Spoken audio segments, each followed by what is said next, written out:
सारे मेरे दोस्तों को, भाई बहनों को, दोस्त अहबाब को मेरी तरफ से अस्सलाम वालेकुम रहमतुल्लाहि व बरकातुहू।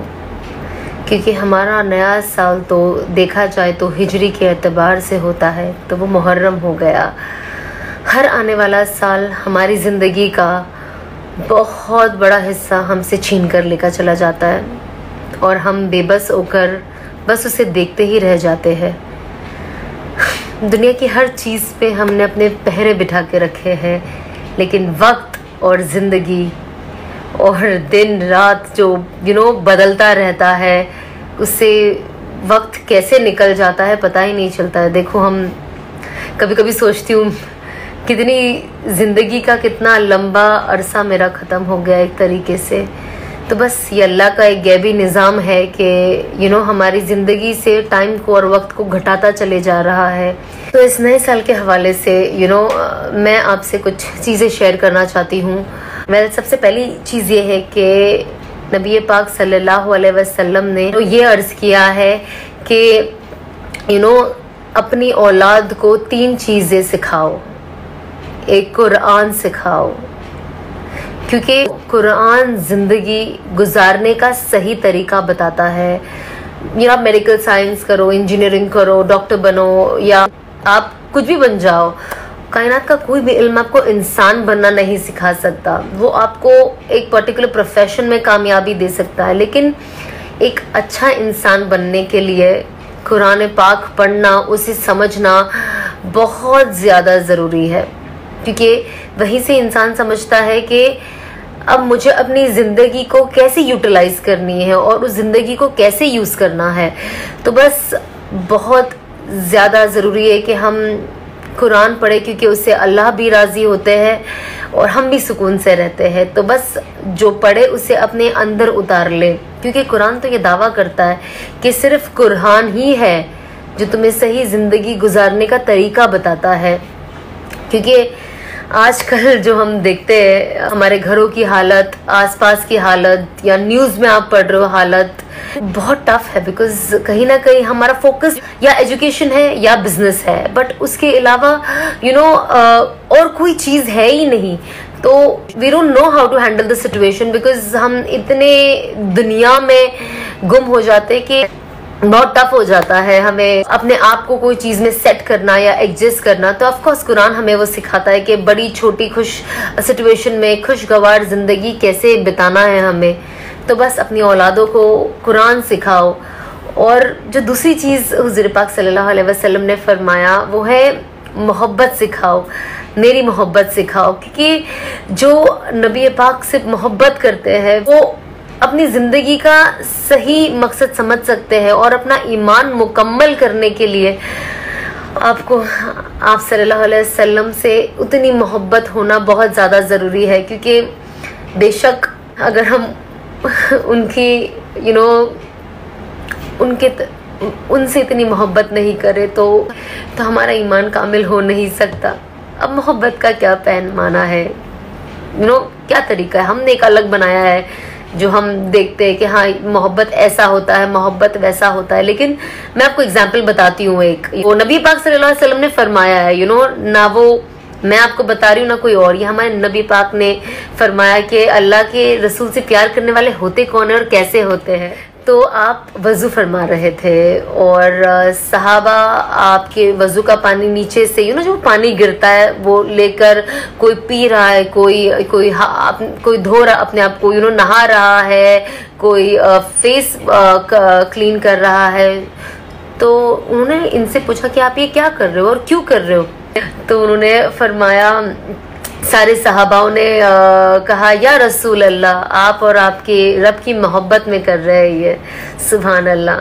तो आपने फरमाया कि मैं आपको बताता हूँ कि मुझसे अगर मोहब्बत करते हो और मुझसे मोहब्बत करने वाले और अल्लाह से मोहब्बत करने वाले कौन है। तो ये इतना आसान सौदा नहीं है कि बस मेरे वज़ू का पानी आपने पी लिया है या उसे आंख पे डाल लिया तो आप मेरे आशिक बन गए।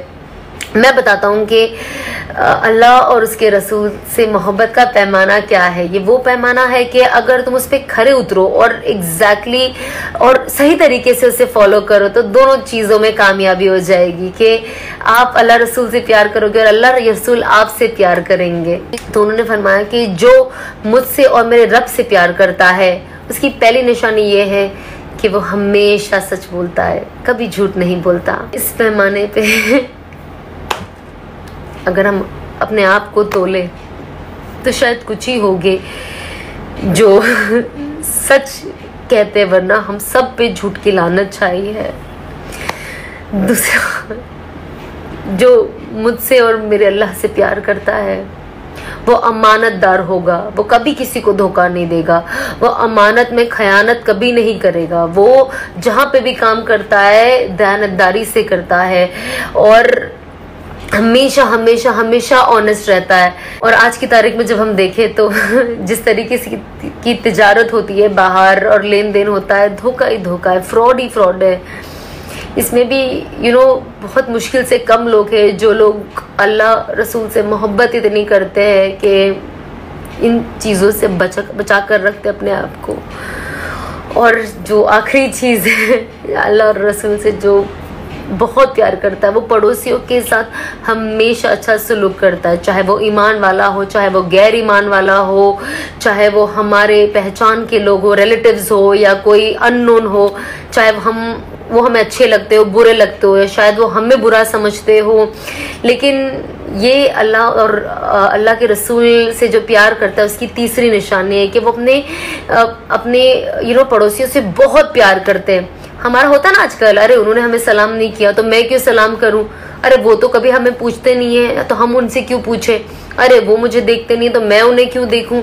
तो हमें इन सारी चीज़ों से उठ के आना है। कोशिश करें कि आप हमेशा मुस्कुराएं और लोगों से मोहब्बत करें और अपने आसपास के लोगों को उनके ऊपर ध्यान दे। और हम बहुत इंतकामी हो गए, हमारे अंदर रिवेंज भर गया है।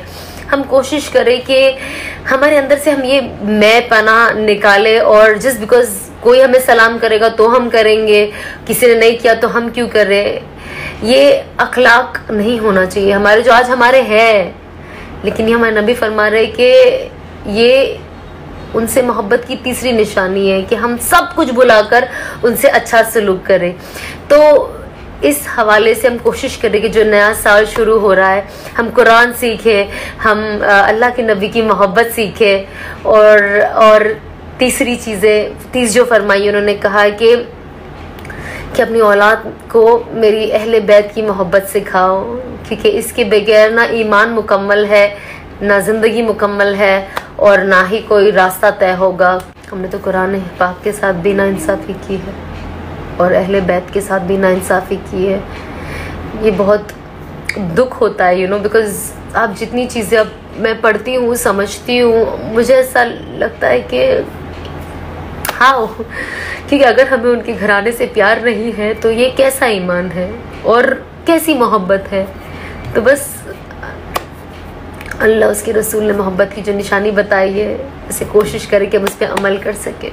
बस अब अल्लाह से यही दुआ है कि अल्लाह इस आने वाले मुबारक साल को खूब खूब खूब मुबारक करे और इसे खुशियों से भर दे।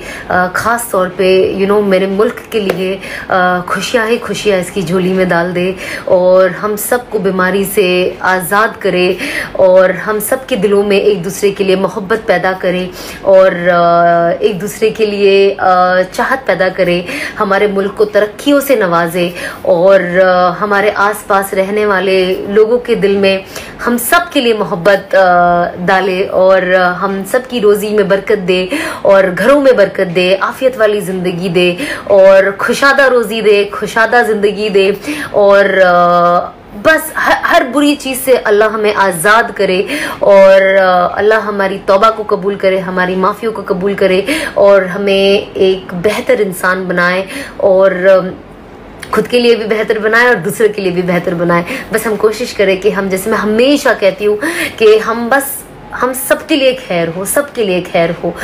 हम खुद के लिए भी खैर हो, हम दूसरों के लिए भी खैर हो, जो हमसे जुड़ता है हम उसके लिए खैर हो। और बस इसी तरह आप सब खुश रहे। मेरी बस दिल से यही दुआ है आप सबके लिए कि बस हम सब आखिरी सांस तक ऐसे ही मोहब्बत बांटते रहे और खुद भी खुश रहे। अस्सलाम वालेकुम।